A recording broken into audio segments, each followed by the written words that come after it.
네, 안녕하세요. 김용준입니다. 일단 최근에 주식시장이 좀 상당히 어렵습니다. 어렵다는 게 이제 뭐냐면 일단 이대로 그냥 바로 위로 밀고 올라가기는 좀 어려운 상태이고요. 그럼에도 불구하고 지수가 좀 조정이 좀 나오지 않을까 조심스럽게 좀 예상을 하는데 일단은 뭐 그냥 그 지수가 조금 무너질 것 같다고 한다면 어떤 다른 얘기들이 나오면서 뭐 지수를 이제 다시 들어올리고 하는데 내용 면에서 보면은 그렇게 좋은 장은 아니에요. 내용 면에서 그렇게 좋은 장은 아니기 때문에 내용을 이제 하나하나씩 들어가면서 좀 얘기를 좀 해보도록 하겠습니다. 자, 일단은 지금 현재 그 글로벌 증시에서 전체적으로 보면 여기 이제 타이틀에서 얘기를 하듯이 언제든 조정이 와도 이상할 게 하나도 없다. 지금 조정을 받아야 되는 게 정상이고 그렇게 돼야 되는데도 불구하고 지금 주식시장은 계속적으로 빠지지는 않고 있다. 자, 근데 왜냐면 시장 안에서 가장 크게 충돌하는 부분이 어느 부분이냐? 예, 경제 지표가 급격하게 악화되고 있습니다. 경제 지표가 급격하게 악화되고 있고 그 반대쪽에는 어떤 힘이 작용하고 있냐면 글로벌에서 무제한 돈을 풀었던 부분들이 현재 작용을 하는 거죠. 그래서 이것들이 상호 이제 충돌을 합니다. 자, 대표적으로 이제 경제 지표들 내용들을 좀 보면요. 일단은 그 국내 상황만 놓고 본다면 실업자가 이제 300만이 연말 되면 넘어갈 거다.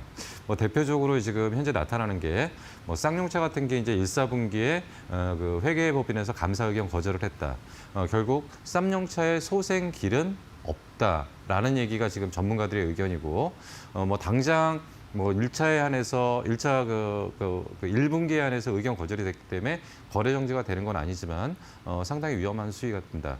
그러니까 그러면 이제 쌍용차 중심으로 쌍용차 하청업체라든가 쌍용차 협력사라든가 자, 그리고 이제 여러 업체들이 지금 계속 거론이 되고 있죠. 그렇기 때문에 이제 그 본격적인 이제 그 경제 지표는 악화되고 있고 실업자는 늘어나고 있다.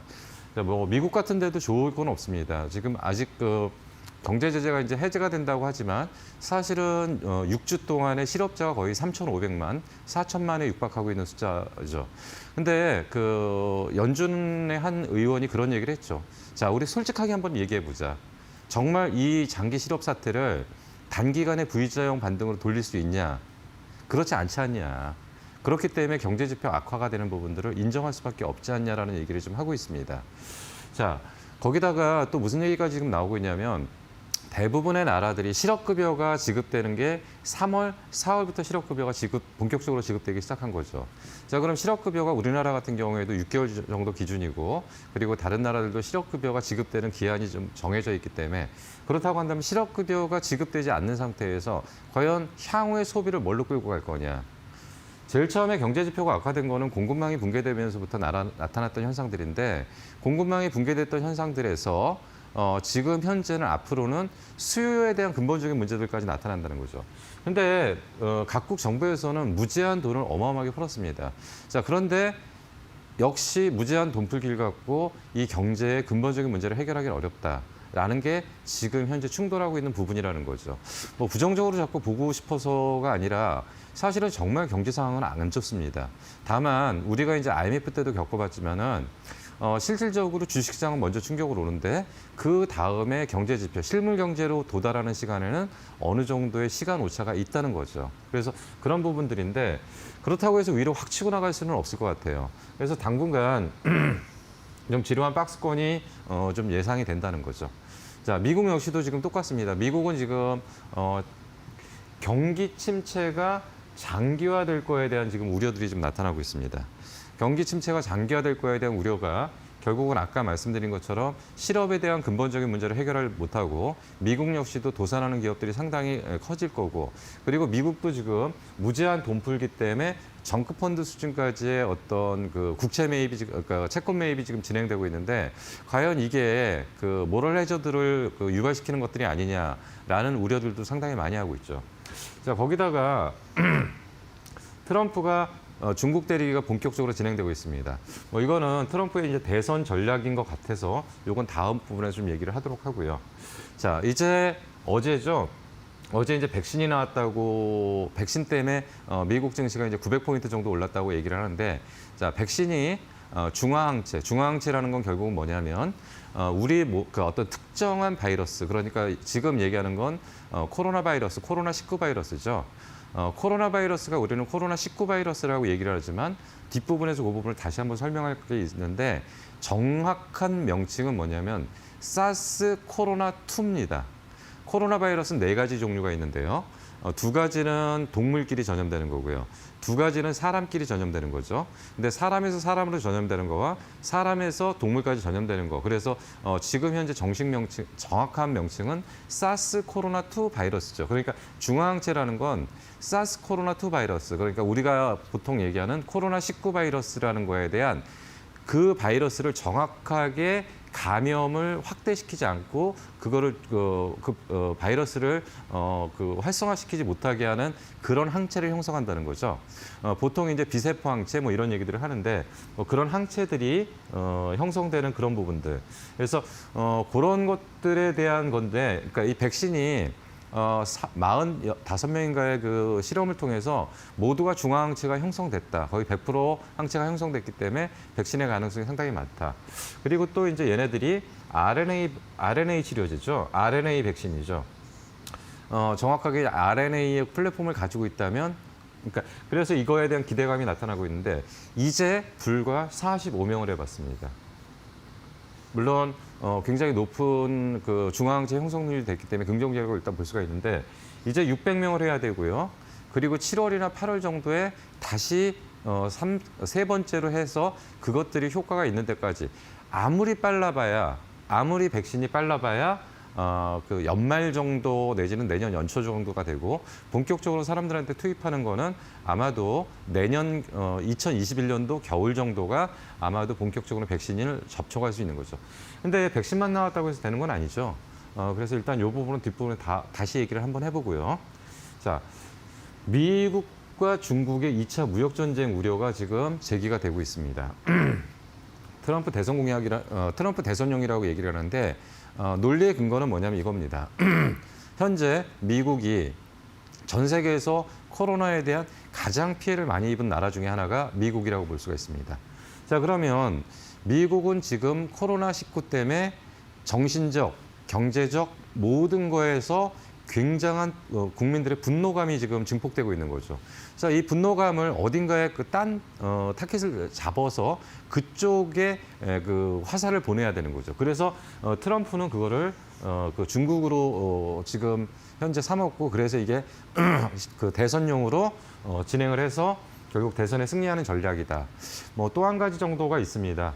뭐 지금 현재 트럼프가 이거 말고 다른 전략을 좀 사용한다고 하는 일부 설에 의하면 북미 협상 타결 연내 굉장히 가능성 높은 얘기입니다.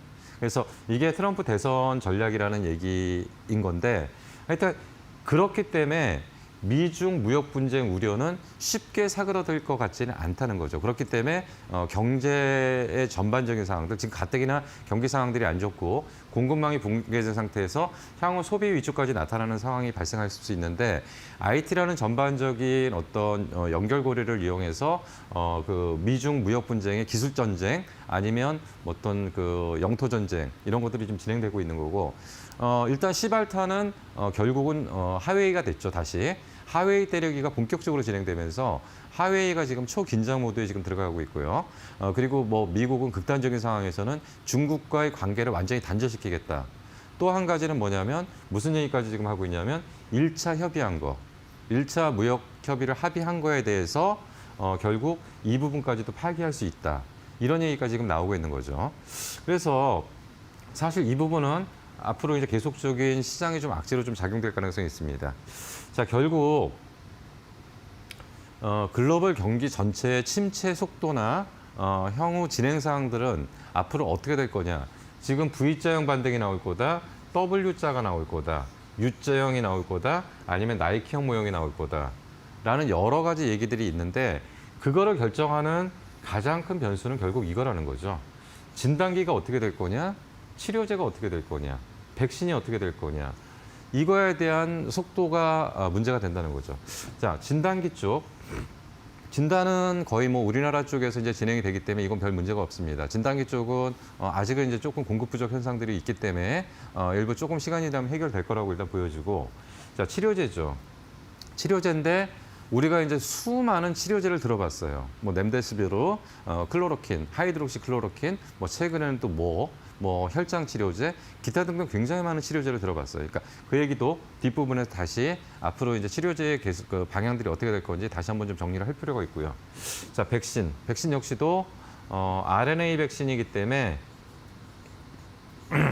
가장 그러니까 핵산을 이용한 백신 개발이 왜 이게 좋은 거냐면 플랫폼화가 가능합니다. 자, 예를 들어서 지금 바이러스는 가장 문제가 되는 게 변종이라고 얘기를 하죠. 바이러스가 변종이 나타나는 건데 이 변종에 대한 부분은 결국은 핵산을 이용한 플랫폼을 만든다고 하면은 유전자 변형을 통해서 계속적인 대응을 할 수가 있기 때문에 아마 이런 식의 치료제가 나온다고 한다면 좀 긍정적인 부분들이 좀 있지 않을까 좀 생각이 듭니다. 자. 지금 이게 이제 사실은 미국의 이제 지금 이제 그 일봉 차트입니다. 다우 차트. 물론 이제 나스닥은 조금 위쪽에 있어요. 나스닥은 이제 위쪽에 있는데, 다우 차트는 지금 29,000포인트, 이게 거의 3만 포인트부터 얼마까지 빠졌냐면 18,000포인트. 결국은, 단기적으로, 요번 하여튼 코로나 사태로 인해서 정확하게 얼마가 빠졌냐면 12,000포인트 정도가 빠졌다고 보시면 됩니다. 12,000포인트면은 어마어마한 폭이죠. 자, 지금 이틀 전에 사실 굉장히 위험했어요. 이틀 전에 굉장히 위험했던 게 이때 무슨 얘기가 나왔었냐면, 자, 아까 말씀드렸던 연준 의원들이 정말로 지금 현재 중앙정부에서 돈을 퍼분다고 해서 현재의 경기 상황을 회복시킬 수 있냐라는 얘기가 나왔을 때입니다. 근데 그리고 나서 이제 어제 저녁에 이제 급등을 했던 건 뭐냐면 아까 말씀드린 RNA 백신, 그러니까 코로나 백신에 대한 효과가 검증됐다는 얘기 때문에 급등을 했는데 이게 설사 나온다고 하더라도 아무리 빨라봐야 1년입니다. 아무리 여기서부터 시작을 한다고 해도. 그러니까 이런 백신이 긴급 사용을 한다 하더라도 결국은 3번까지 7월, 8월까지 임상을 하고 임상 데이터를 정리를 하고 그리고 나서 긴급 사용을 한다고 해도 올 겨울에는 대유행이 다시 확산된다면 그때까지 쓰기는 좀 어려워요. 그렇기 때문에 아직까지는 좀 더 시간이 필요한 얘기라고 보기 때문에 이것만 갖고 지수가 위쪽으로 간다라고 보기는 상당히 어렵다는 얘기죠.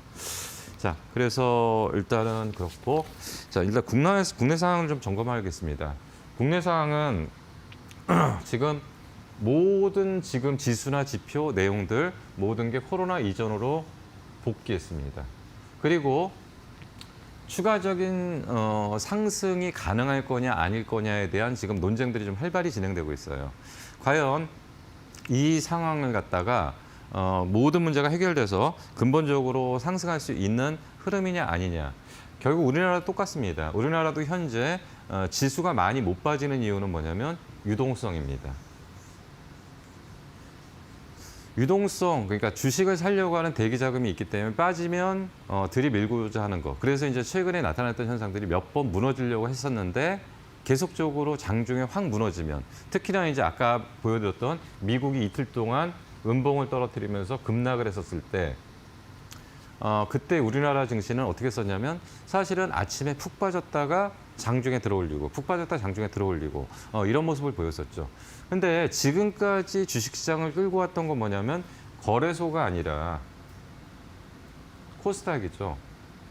그래서 아마 이번에 뭐 대부분 일반 투자자들이 많이 했던 투자 전략 중에 하나가 뭐냐면 삼성전자를 사는 게 뭐 제 주변에서도 그런 얘기를 많이 하셨고 그리고 이제 아시는 지인들도 그런 얘기를 많이 하셨던 게 지금 삼성전자 요번에 이제 그 코로나 사태 때 지수 바닥 찍을 때 삼성전자 사면 어떠냐 그랬는데 그건 최선은 아니고 차선은 될 것 같습니다라고 말씀드렸었는데 요번에 보니까 대부분 이제 올라왔던 게 뭐냐면 비대면 관련주들, 뭐 언택트 관련주라고 그래갖고 사실은 뭐 네이버나 뭐 카카오 아니면 게임주 이런 것들이 올라왔는데 사실 저는 언택트 관련주라는 게 잘 정리가 안 돼요. 머릿속에서. 과연 그런 게 있는지. 자, 그리고 이제 지금 현재 주식시장에서는 최근에 나타난 현상은 뭐냐면 거래소가 약했고 코스닥이 강했는데 지금까지 코스닥을 강하게 끌고 왔던 건 뭐냐면 언택트 관련주 아니면 코로나 테마주. 코로나 테마주가 수없이 많은 거에서 나왔죠. 뭐 전자결제주도 그랬고요. 뭐 진단키트 관련주도 그랬고 아니면 원격 교육, 원격 진료, 기타 등등 굉장히 많은 엄청나게 많은 테마들이 형성되면서 사실 코스닥 바닥에 있는 종목들을 다 2배, 3배, 4배씩 끌어올리는 그런 현상들을 보였고 그 앞단에는 뭐가 있었냐면 시젠이라는 게 있었죠. 시젠이라는 게 있었는데 지금 기존 테마들이 추가 상승의 한계를 좀 보였습니다. 사실 오늘 장이 거래소가 한 40포인트 정도 올라갔다가 한 35포인트까지 물릴 때 예전 같으면 코스닥이 먼저 치고 올라왔었는데 오늘 같은 경우는 코스닥이 먼저 무너졌다가 거래소가 반등을 하는데도 코스닥은 살짝 따라오는 형태를 보였던 거죠. 근데 그 안에서 내용을 보니까 지금까지 상승을 시켰던 테마들이 큰 폭으로 하락을 하는 모습을 보인 거죠. 뭐 진단키트 관련 종목이라든지 아니면 기타 여러 그동안 코스닥 테마를 형성했던 종목들이 오히려 이제 먼저 빠졌다는 거죠. 자, 그렇다고 한다면 얘네들을 대체할 새로운 종목군이 형성되기 전까지는 추가적인 상승을 논하기는 어렵고 그리고 투자 심리를 급격하게 변화시킬 수 있는 그런 요소들은 좀 한계가 있다는 거죠.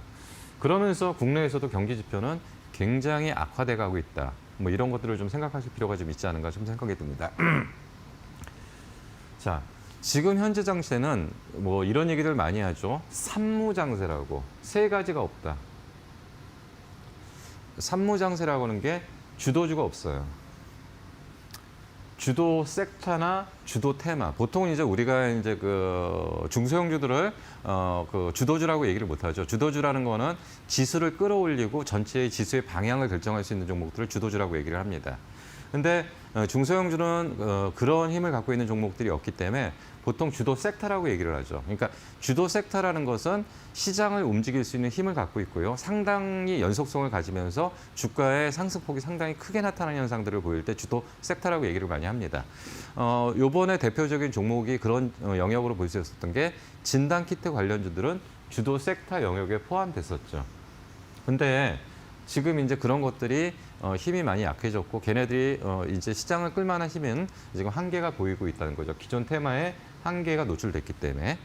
자, 그리고 주도 세력이 부재합니다. 뭐 보통 예전에 우리가 이제 2003년도부터 뭐 2007년도까지 상승을 이끌었던 건 미래에셋의 적립식 펀드다.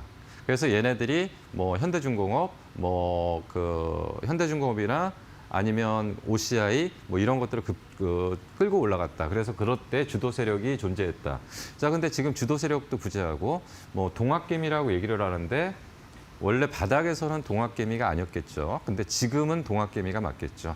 하여튼간 개인들이 주도 세력으로 현재 존재한다고 보는데 바닥에서 산 진짜 힘 있는 개인들은 지금 서서히 빠져나가고 있는 게 아닌가 생각이 듭니다. 그렇다면 주도 섹터도 주도 세력도 지금 부재한 상태에서 일반인들끼리 그러니까 소위 말하는 주인들은 다 빠져나갔고 남은 사람들끼리 지금 열심히 주식을 샀다 팔았다 하는 게 아닌가 좀 생각이 듭니다. 자, 그러면서 최근에 나타났던 건 순환성 장세입니다. 그러니까 기사는 계속 나오고 그거에 따라서 와르르 몰려다녀요. 근데 문제는 뭐냐면 연속성을 갖지는 못하기 때문에 하루 반짜리 테마가 계속 형성되고 있다는 거죠. 자, 우리가 본격적인 저점에 대한 논의나 아니면 그 본격적인 상승에 대한 논의를 할 때는 보통 이런 얘기를 많이 합니다.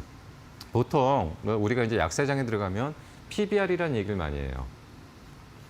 보통 PBR 1 미만은 청산 가치가 1이라는 얘기죠. 그렇기 때문에 뭐 지금 현재 주식시장이 PBR 0.8이다. PBR 0.5다. 굉장히 저평가됐기 때문에 지금 무조건 사도 PBR 1까지는 가기 때문에 좋은 거다라는 얘기를 많이 하죠. 근데 PBR이라는 맹점은 뭐냐면 장기에 걸쳐서 판단을 한다는 거고요. 결국 올해 영업이 적자가 나게 되면 PBR 0.8이 적자가 나서 장부 가격이 깎여버리게 되면 1.2가 되고 1.5가 되는 이런 현상들이 벌어지는 거죠.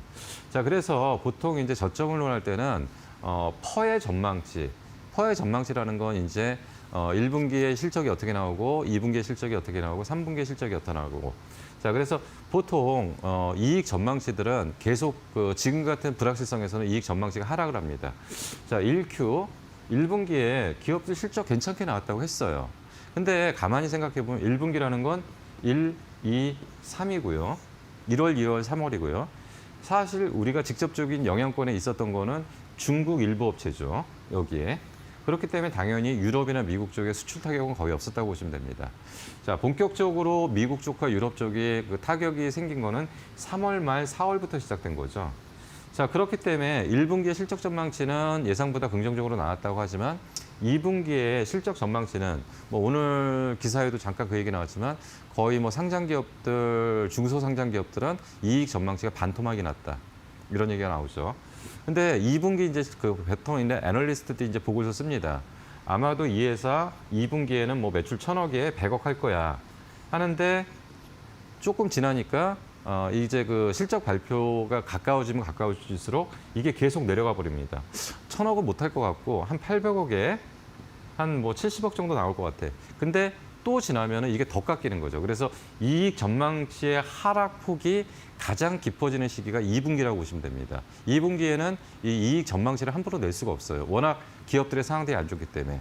그래서 이익 전망치의 하향 안정세가 나타나는 시점. 그러니까 어느 정도 이익 전망치를 내더라도 거의 근접한 상태로 갈 수 있는 거.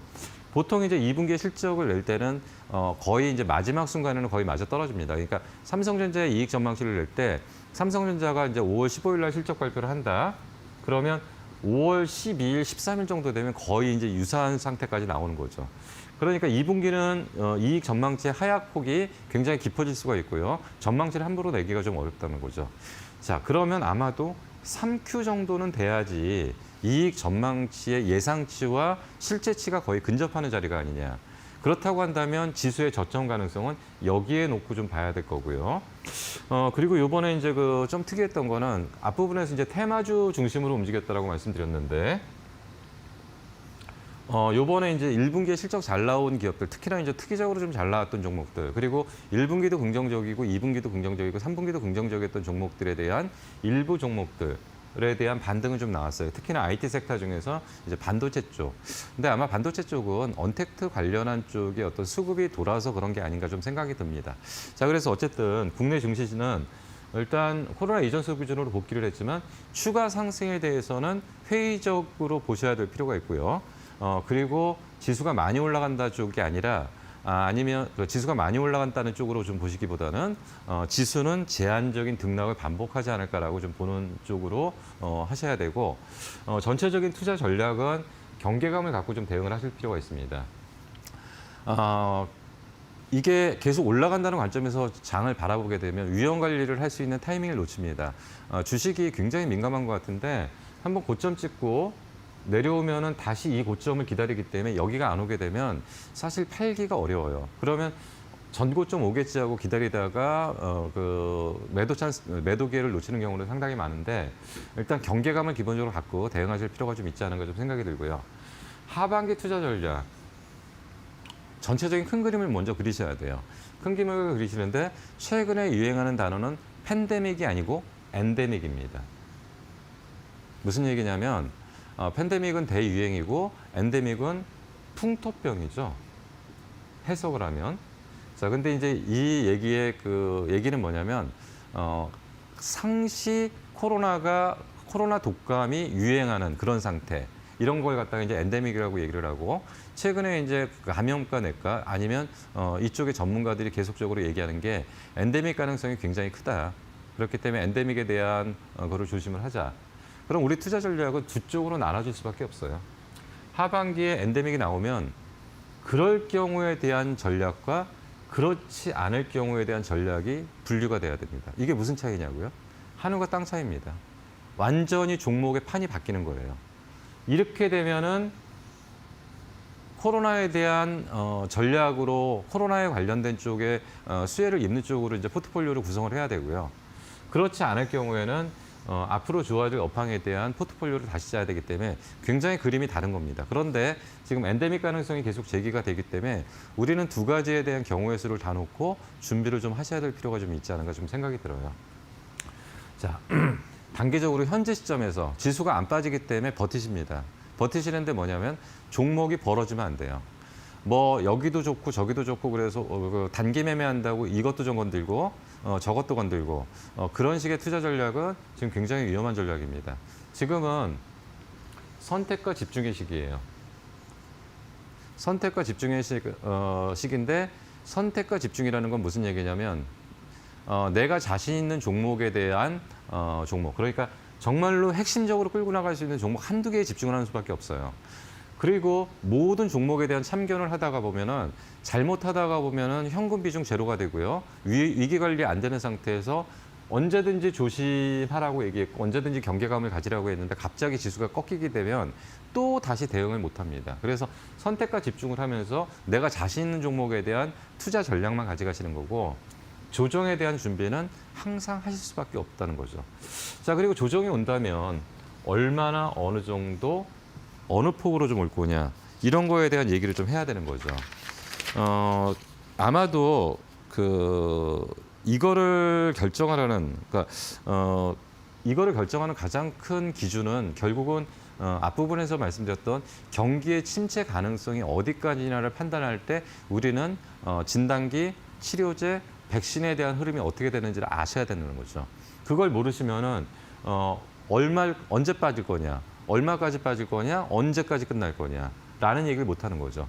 만약에 치료제나 백신이 긍정적으로 나온다고 한다면 아까 말씀드린 것처럼 퍼에 대한 전망치, 퍼에 대한 이익 전망치 하향 안정세 정도에서는 아마도 바닥에 대한 부분이 좀 확인되지 않을까 좀 생각이 드는 거죠. 그래서 이런 거에 대한 부분들을 좀 생각하면서 우리는 투자 전략을 지금부터는 그 단기 매매를 통해서 돈을 많이 버는 그런 전략이 지금 필요한 것이 아니고 현재 벌어놓은 게 있으면 지키는 거, 그리고 그 지키는 걸 확정시키는 거 이런 게 필요하고 정말 자신 있는 종목들은 선택과 집중을 통해서 가져가는 전략 이런 게 좀 필요한 거고요. 그리고 좀 우리가 좀 고민해야 될 단어들이 좀 몇 가지가 생각나고 있어요. 자, 먼저 글로벌 경기는 W자형 조정일 가능성이 있다. 최소한 지수는 아직 눈에 안 보이지만 경기는 이렇게 갈 거라는 거죠. 자, 무슨 얘기냐면 지금 제일 처음에 급락을 했어요. 급락을 해서 아까 말씀드린 것처럼 미국이 3만 포인트부터 18,000포인트까지 급락을 했죠. 그리고 나서 지금 다시 25,000포인트까지 올라왔죠. 자, 그럼 이거는 이제 현재까지는 V자형 반등이죠. 근데 W자라는 건 무슨 얘기냐면 다시 빠졌다가 다시 여기서 올라가는 이게 이제 W자가 완성이 되는 거죠. 근데 경기 지표는 지금 W자일 가능성이 굉장히 크다라고 지금 보는 것 같습니다. 그래서 이 부분을 항상 경기는 지금 도는 건 아니에요, 절대로. 지금 현재 장이 좋고 지수가 괜찮은 건 뭐냐면 유동성의 힘이라는 거고요. 유동성의 힘이라는 건 결국 주식시장이 올라갔냐, 화폐 가치가 떨어졌냐라는 얘기도 할 수가 있는 겁니다. 금이 1,500불 하던 게 2,000불을 해요. 그럼 이걸 금 가격이 올라갔다라고 보는 사람도 있지만 화폐 가치가 떨어졌다고 보는 사람도 있습니다. 그만큼 유동성이 엄청나게 뿌려졌기 때문에 주식 가치가 올라간 것이 아니라 화폐 가치가 떨어진 걸로 볼 수가 있는 거죠. 자, 그렇기 때문에 지금 현재 글로벌 경기가 전체적으로 지금 안 좋다는 거는 인정을 할 필요가 좀 있는 거고요. 우리 투자 아이디어에서 좀 생각할 수 있는 거는 북미 협상 타결, 아까 말씀드렸던 트럼프의 대선 전략일 가능성이 상당히 큽니다. 아마도 뭐 일부 설에 의하면 뭐 1차 협상은 그러니까 조만간 그 대화 재개를 해서 그 북미 정상이 만나고요. 그래서 한 번 정도의 만남에서는 결렬을 시키고 다음번 정도 만났을 때는 타결을 시켜가지고 대선 임박한 시점에 극적인 반전을 통해서 트럼프의 지지율을 상승시키는 그런 트럼프의 전략이라는 얘기가 있습니다. 자, 그래서 이 부분에 대한 거는 충분히 가능성이 있기 때문에 좀 고민을 하면서 추이를 좀 지켜볼 필요가 있고요. 자, 그리고 우리가 이제 계속 이제 포스트 코로나, 그러니까 포스트 5G, 뭐 포스트 코로나도 문제지만 포스트 5G에 대한 얘기도 좀 해봐야 될 필요가 있습니다. 그래서 이런 것들에 대한 얘기들은 조금 좀 고민을 좀 해야 될 문제들이라고 일단 보여집니다. 자, 바이러스 얘기 조금 해볼게요. 어차피 지금 현재 바이러스를 모르고는 이 장에 대응을 하기 어렵기 때문에 바이러스에 대한 얘기들은 조금 좀 심도 있게 좀 해볼 필요가 있습니다. 코로나 바이러스 갖다가 제가 정확하게 얘기를 할 때 사스, 코로나 2 바이러스라고 얘기를 했죠. 그래서 이걸 갖다가 우리는 코로나 19라고 얘기를 하는 거고, 그럼 우리가 예전에 왔던 사스라는 얘기는 들어보셨죠? 그러니까 사스가 코로나2 바이러스, 사스가 사스 코로나 1 바이러스고 지금 코로나 바이러스가 사스 코로나2 바이러스인 거죠. 같은 거죠, 같은 거. 같은 거이고, 그리고 여기서부터 이제 출발을 한다는 얘기고요. 자, 이 바이러스의 특징은 뭐냐? 이 바이러스의 특징은 사망률이 높은 건 아니에요. 그러니까 사망률은 원래 1~2%가 나와야지 정상입니다. 그리고 이 코로나 바이러스의 특징은 뭐냐면 전염 속도가 매우 빠르다는 게 문제점이죠. 자, 우리가 그러니까 예전에 이제 메르스나 이런 것들은 전염 속도는 그렇게 높지 않았죠. 그러니까 메르스는 언제 때 전염이 됐냐면 중증 상태에서, 그러니까 환자가 굉장히 많이 아팠은 상태에서 전염이 나타나는데, 우리가 이제 코로나 바이러스 이번에 보면은 뭐냐면 무증상, 증상이 없는데도 불구하고 전염이 된다. 잠복기에도 코로나의 바이러스가 전염이 된다. 굉장히 전염 속도가 빠르다는 거죠. 그리고 정말로 저희가 많이 고민해야 될 부분들은 앞으로 이제 주식 투자를 계속 하시면서 한 5년에서 10년 정도를 얘기를 합니다. 5년에서 10년 정도 후에는 전염 속도도 무시무시하고 사망률도 무시무시한 바이러스가 탄생할 거다, 변종으로. 그래서 그때는 정말 전 세계를 완전히 뒤엎을 거다. 뭐 이런 얘기도 하는데, 뭐 이거는 이제 아직까지는 뭐 거기까지는 좀 얘기하기 좀 어렵고, 일단은 지금 현재 코로나 바이러스는 이런 특징을 갖고 있다는 거죠. 그리고 나서 이제 우리가 이제 제일 문제가 되는 게 지금 이 부분입니다. 겨울철 재확산에 대한 부분을 고민을 해야 돼요. 이게 만약에 된다고 그런다면 세계 경제는 굉장히 위험한 수준으로 좀 갈 가능성이 좀 크고요. 그리고 지금 코로나 바이러스가 지금 현재 4가지 정도 변종이 나타난다고 합니다.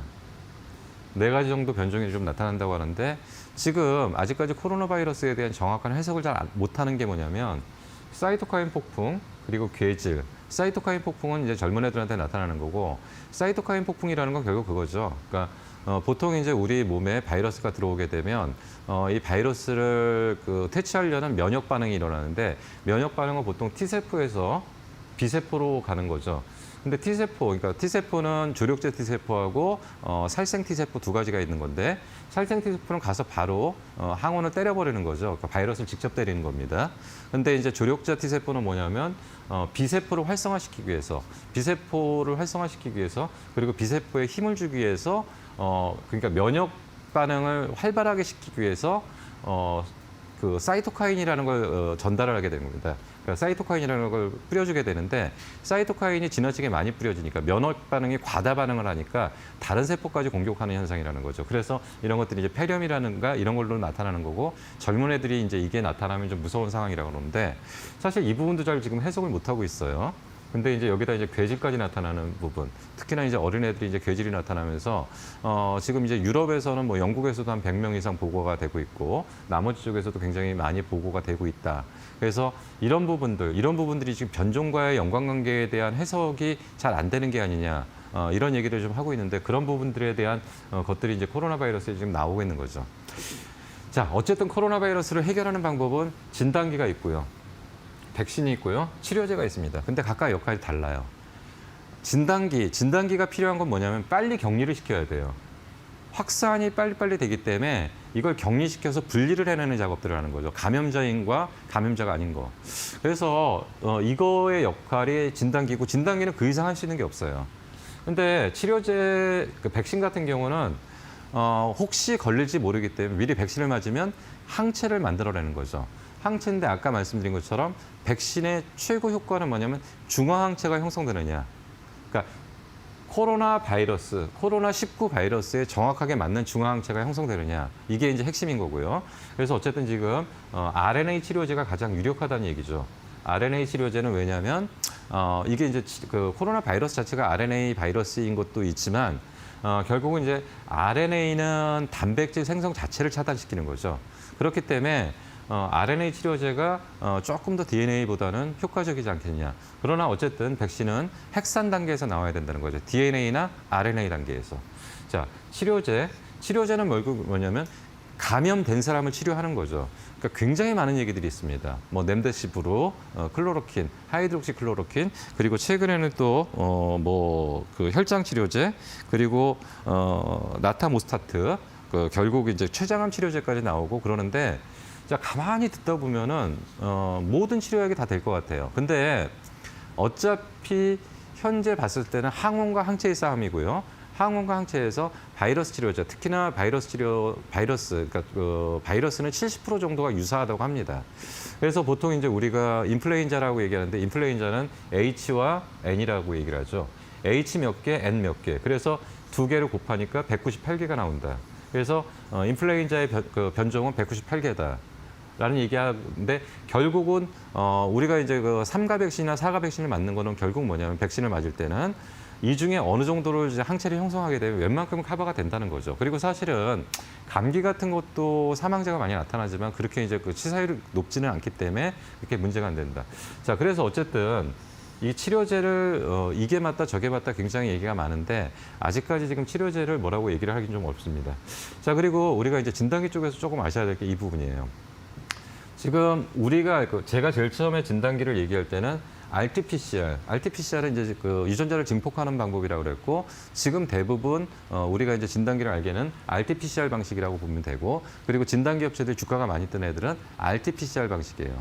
그래서 얘네들은 이제 그 정확도를 높이는 것들. 그래서 이제 사실은 국내에서 RT-PCR을 할 수 있는 애들은 굉장히 많아요. 근데 문제는 뭐냐면 로슈가 시약을 안 주면 팔기가 어려운 거죠. 그래서 노슈의 시약을 확보를 해서 그나마 RT-PCR을 많이 판 거죠. 근데 이제 거의 다 깔렸어요. RT-PCR은 깔렸기 때문에 진단기가 끝났다는 얘기를 하는 건 RT-PCR이 끝났다고 보시면 됩니다.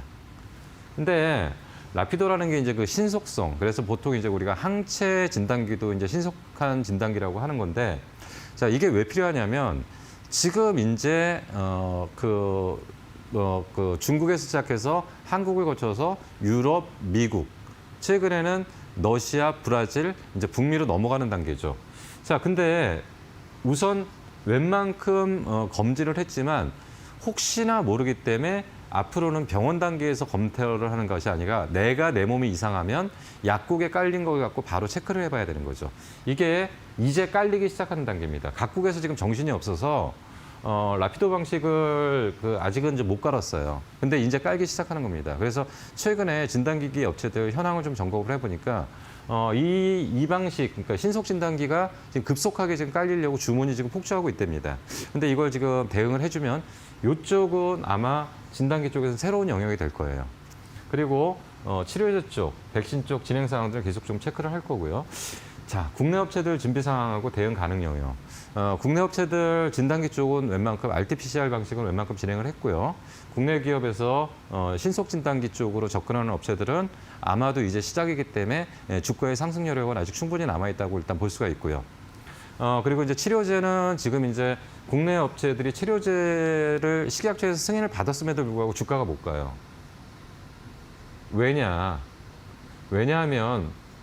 지금 임상 2단계에서 승인을 내주고 있습니다. 대표적으로 제가 이제 부강약품 얘기를 할 때 부강약품이 분명히 판매하고 있는 치료제임에도 불구하고 왜 저는 임상 이상에서 승인을 내줬는지 도저히 이해를 못한다고 말씀드렸죠. 보통 이제 이 쓰는 치료제이기 때문에 독성 테스트, 일상은 필요 없는 거고요. 임상 이상을 하겠다는 얘기는 뭐냐면 약의 효능, 효과에 대해서 검증을 못했다는 얘기죠. 그럼 우리가 보통 인비보라고 하는 거죠. 실험관 내에서 성능 테스트. 근데 인비보에 대한 데이터를 인정 못하겠다는 얘기죠. 그렇다고 하면 독성만 테스트를 끝낸 거지 그 약의 효능, 효과에 대한 검증이 안 됐다는 얘기죠. 미국에서는 렘데시비르 사실 임상 2상 치료제를 진행하다가 중단된 치료제입니다. 근데 걔네들이 임상 3상 승인을 내줬단 말이에요. 근데 우리나라는 임상 2상에서 지금 승인을 내주기 때문에 이게 치료제로서의 효과가 지금 아직 검증이 안 됐다는 얘기죠. 그렇기 때문에 당연히 주가가 못 올라가는 부분이죠. 그래서 국내에서는 아마 치료제 쪽에 영역이 나온다고 한다면 아마도 임상 3상 승인이 나오는 업체가 있다면, 그리고 또 당연히 내줘야 되는 거고요. 현재 기존 치료제, 그러니까 새로운 약을 만들어서 지금 치료제로 대응하기는 어렵습니다.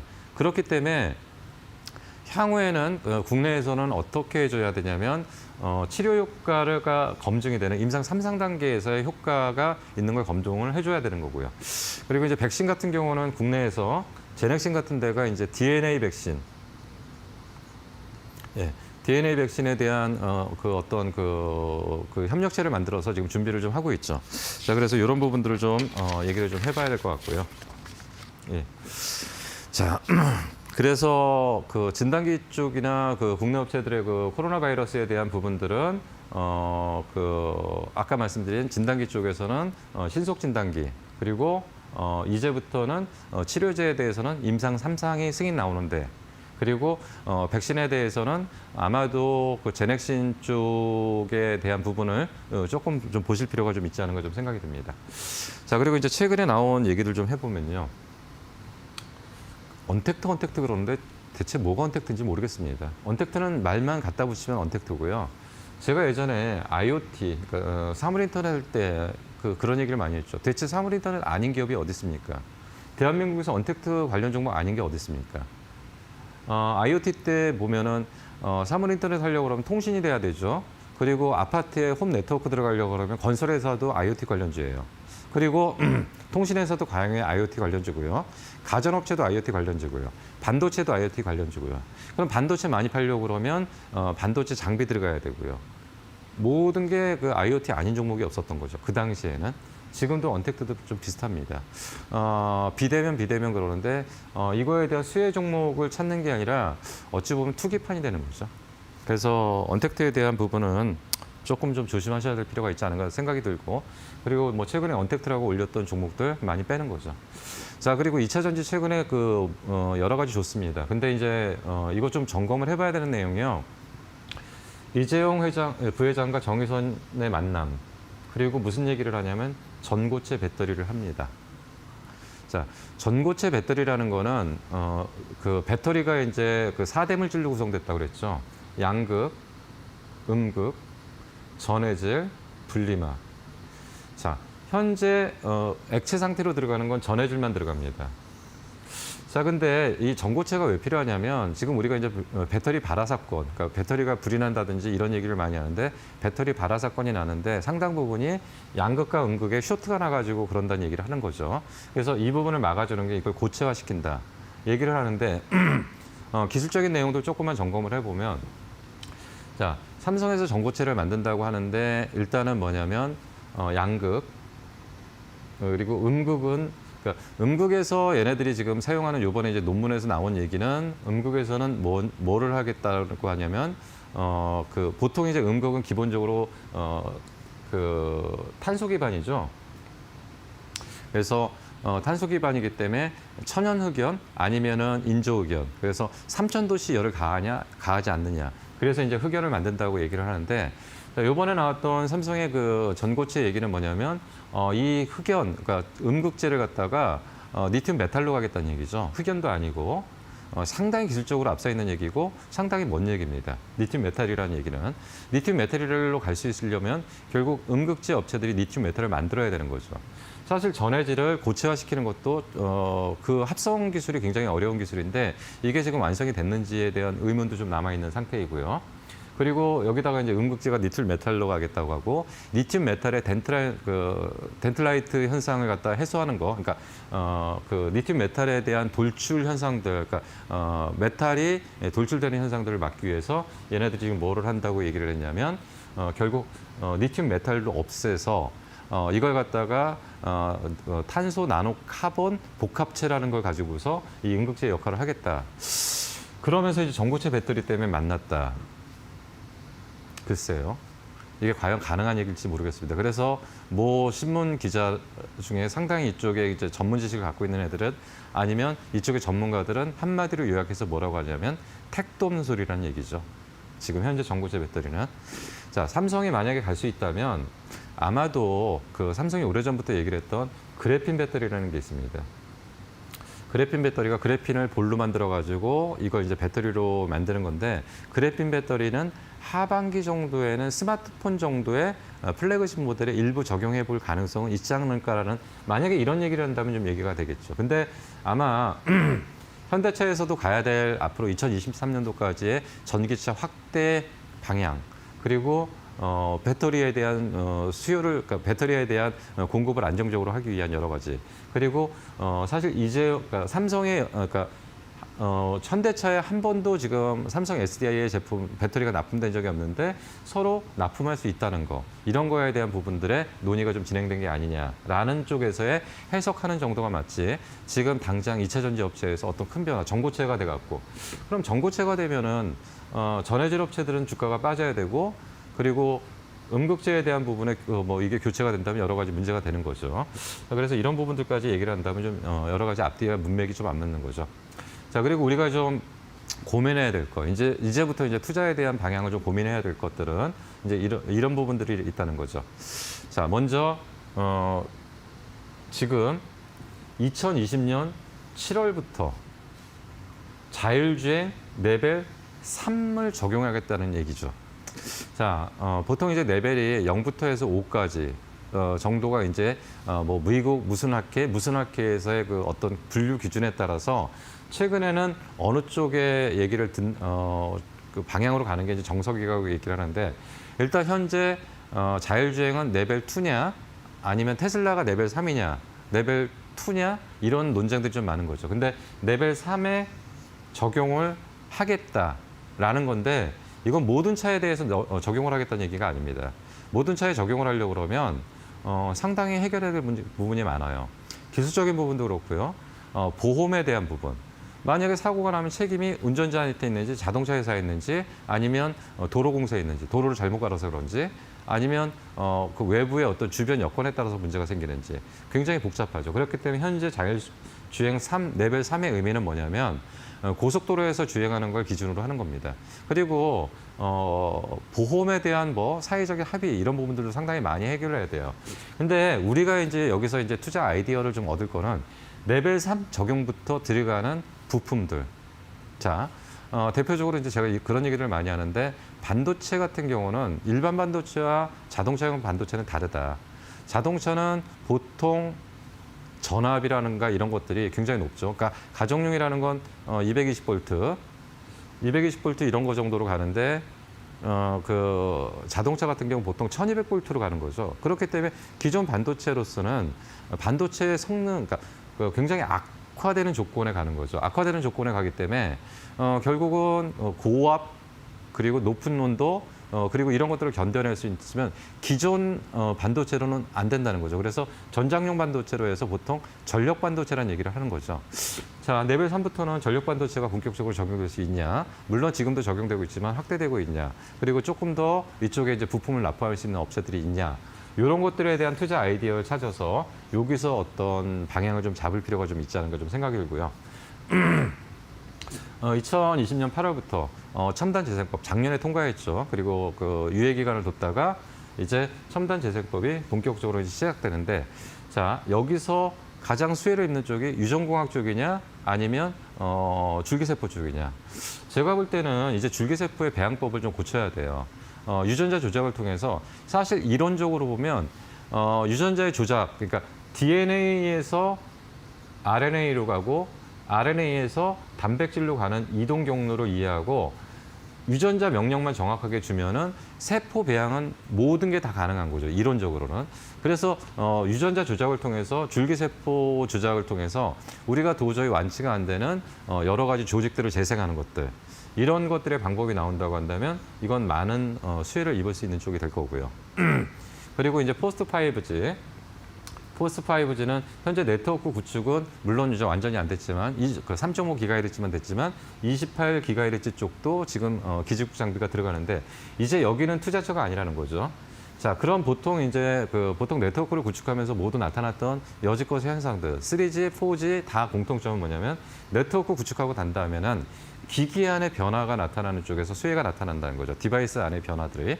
그래서 이쪽에 대한 여러 가지 부품들이나 제품들 이런 것들을 좀 이해할 필요가 있고요. 그 다음에 컨텐츠라는 거죠. 그래서 이런 정도에서 투자 아이디어를 한번 좀 찾아보는 건 어떨 거냐. 뭐 이런 생각들을 좀 듭니다. 자, 뭐 제가 이제 오늘 얘기를 했던 건 가장 중요한 게 장의 방향이나 이런 것들도 고민이 되고 있고요. 그리고 우리가 이제 어떤 방향으로 좀 투자를 해야 되는지에 대한 생각들도 많이 합니다. 사실 요즘 좀 어려워요. 공격적으로 들어가기도 어렵고 그렇다고 해서 방어적으로 대응하기도 좀 상당히 어려운 장입니다.